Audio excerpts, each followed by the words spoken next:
আল্লাহ নবী সাল্লাল্লাহু আলাইহি সাল্লাম হচ্ছে কানে কানে বলেন, আমি কাউকে শোনাবো না, আমি শুধু হাসরের মাঠে বলবো, মৃত্যু পর্যন্ত চাচা ওয়াদা দিলাম জগৎবাসীকে শোনাবো না আপনি ঈমান আনছিলেন।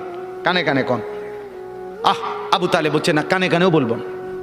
এবার নবী বলে চোখের পানি ফেলতে ফেলতে, চাচা এমনও কইতেন না তো, ঠিক আছে চাচা আমি কালেমাটা পড়ি, আপনি শুধু ঠোঁটটা নাড়েন, আপনি শুধু ঠোঁটটা নাড়বেন, আমি হাসরের দিন বলবো মাওলা আমার চাচা কালেমা পড়ছিল এজন্য ঠোঁট নাড়ছে, এর সুযোগ দেন। চাচা বলছে না না না, আমি ঠোঁটও নাড়বো না।